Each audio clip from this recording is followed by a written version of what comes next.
মানুষ তখনই মেয়ে পাঠানো কথা বলে যখন একটা মেয়ে তার বাগে আসতে চায় না। তুমি তো অলরেডি আমার আয়ত্তে চলে এসেছ। আচ্ছা, তোমার মনে হচ্ছে আমি তোমার আয়ত্তে চলে এসেছি? আমি হেসে বললাম, আমার মনে হচ্ছে না। আমি জানি তুমি কচু জানো আমাকে আয়ত্তে আনতে তোমার সারা জীবন লেগে যাবে। এই কাছে আসবে না বলে দিচ্ছি। আমি সত্যি এবার অবাক না হয়ে পারলাম না। আমি নিজের জায়গা থেকে একটুও নড়িনি। আর এই মেয়ে কয় কাছে আসবে না, কিন্তু মানে আমাকে মনে করিয়ে দিচ্ছে যে আমার এখন কাছে যাওয়া দরকার। এই মেয়ের মাথায় দারুণ বুদ্ধি তো। আমি হেসে ফেললাম। আমাকে হাসতে দেখে তৃষা বলল, হাসছ কেন? এমনি হাসছি, তোমার বুদ্ধি দেখে হাসছি। তৃষার সারা মুখে কেমন একটা দুষ্টামির ছায়া লেগে আছে। এই মেয়ের কাছ থেকে আসলেই সাবধান থাকতে হবে। আমি ঘড়িতে সময় দেখলাম, 1টার বেশি বাজে। একটু আগে যে বাড়ির ভিতরে যে হইচই হচ্ছিল তা অনেকটাই শান্ত হয়ে গেছে। আমি তৃষাকে বললাম, ঘুম আসছে তোমার এখন? সারাদিন অবশ্য অনেক ধকল গেছে। তৃষা আবার কেমন দুষ্টামির চোখে বলল, এত ঘুম? ঘুমাবা? আবার হাসি। আরে বাবা, আমার ঘুম আসছে না। তোমাকে বললাম খুব কি ঘুম আসছে। কেন? চল বাইরে থেকে ঘুরে আসি। আমাদের বাড়ির পেছনে একটা কানা পুকুর আছে, ওখানে রাতের বেলা ভূত নামে। মিথ্যা কথা, চল গেলেই টের পাবা। এখন জোছনা রাত না, একদম পরিষ্কার দেখা যাবে। নাকি ভয় পাচ্ছ? তৃষা আবার আমাকে মুখ বাঁকিয়ে বলল, আমি ভয় পাই না, কিন্তু বাসর রাতে কি কেউ ভূত দেখতে যায়? বাসর রাতে তো। তৃষা কথাটা শেষ করল না, আমার দিকে তাকিয়ে থেমে গেল। ওর চোখে আবারও সেই দুষ্টামি। বাসর রাতে মানুষ কি করে শুনি? আমি কি করে বলবো? আমি কি এর আগে বিয়ে করেছি নাকি? তোমার কথা শুনে মনে হচ্ছে আমি কয়েকবার বিয়ে করেছি। তোমার দুলাভাইয়ের কাছে জিজ্ঞেস করনি? তার কথা শুনে তো মনে হলো সে এই সব ব্যাপারে বেশ এক্সপার্ট। বলেছে তোমাকে আমার ঘরের সাথে গ্রিলের বারান্দা দিয়ে আমি আর তৃষা বের হয়ে এলাম। প্রথম তৃষা ভয় পাবে না বললেও গেট দিয়ে যখন বের হলাম তখন মনে হলো ও একটু ভয়ই পেল। চারিদিকে একদম শুনশান নীরবতা, ঝিঝি ডাকাও বন্ধ হয়ে গেছে। তৃষা আমার সাথে সাথে হাঁটতে লাগলো। আমাকে বলল, আমি তোমার হাত ধরব একটু? ভয় লাগছে। তৃষা কোন কথা না বলে আমার হাত ধরল। বিয়ের পর এই প্রথম আমি তৃষার হাত ধরলাম। কি মোলায়েল একটা হাত, যেন তার থেকেও বড় এই অনুভূতিটা। আমি তৃষার হাতটা আরেকটু ভালো করে ধরলাম।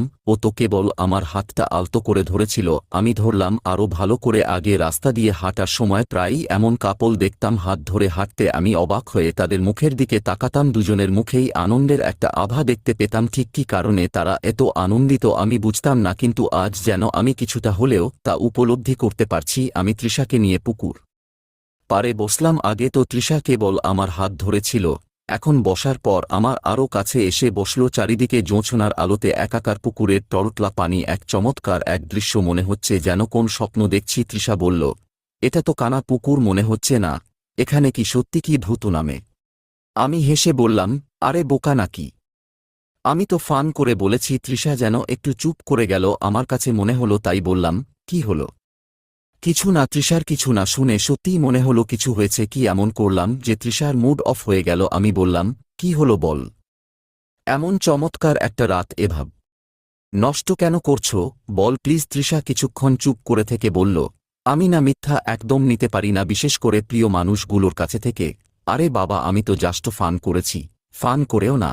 আচ্ছা ঠিক আছে, এই দেখো তোমার হাত ধরে কথা দিচ্ছি আজকের পর তোমার কাছে আর কখনো মিথ্যা বলবো না, কখনো না। তৃষা কেবল আমার দিকে কিছুক্ষণ তাকিয়ে রইল। যদিও খুব বেশি আলো ছিল, কিন্তু আমার কেন জানি মনে হলো ওর চোখে পানি চলে এসেছে। আমি বললাম, আমি তো একটা কথা দিলাম, তাহলে তুমিও একটা কথা দাও। কি? আজকের পর থেকে তোমার চোখে যেন আমি কোনদিন পানি না দেখি, ওকে? ডিল? তৃষা একটু হেসে ফেলল, বলল, আচ্ছা ডিল। আর একটা কথা। কি? যখন ঝগড়া বাঁধবে তখন তুমি কিছু বলবে না, চুপচাপ শুনে যাবে, তা না হলে কিন্তু তুমুল ঝগড়া বেঁধে যাবে। আমি এখনও বিবাহিত জীবন শুরুই করতে পারলাম না, এই মেয়ে আগেই ঝগড়ার কথা শুরু করে দিল। আর মেয়ে বলছে যখন ঝগড়া বাঁধবে। যদি ঝগড়া বাঁধে এমন কথা বলে নাই, তার মনে এই মেয়ে আমার সাথে ঝগড়া বাঁধাবেই। আমি বললাম, যখন ঝগড়া বাঁধবে মানে কি? তুমি কি আমার সাথে ঝগড়া করবাই? আমার কথা শুনে তৃষা যেন আকাশ থেকে পড়ল, বলল, আশ্চর্য, ঝগড়া করব না? বিয়ে করলাম তোমার সাথে, আর আমি ঝগড়া রাস্তার মানুষের সাথে নাকি?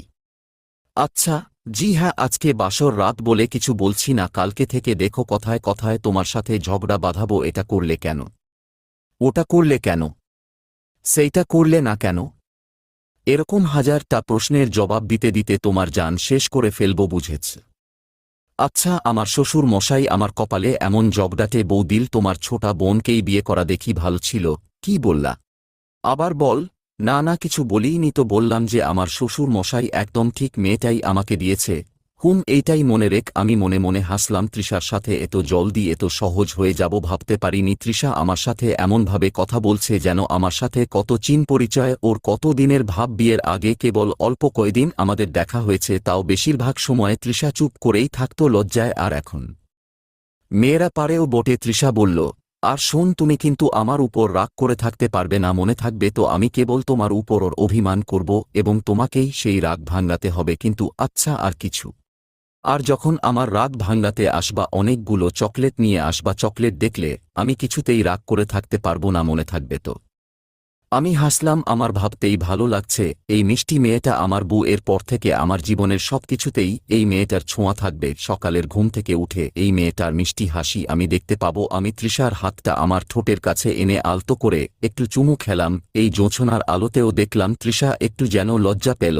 তারপর ও আমার কাঁধে মাথা রাখল আলতো করে। কি অদ্ভুত সুন্দর একটা সময়! চারিদিকে জোছনার আলো, পুকুরের টলটলা আলো সেই জোছনাকে যেন আর সুন্দর করে দিয়েছে। আমি জোছনার জল দেখছি, তৃষা আমার কাঁধে মাথা রেখে আছে। দুজনের চোখেই সামনের অসম্ভব সুন্দর দিনের স্বপ্ন ভাবছে।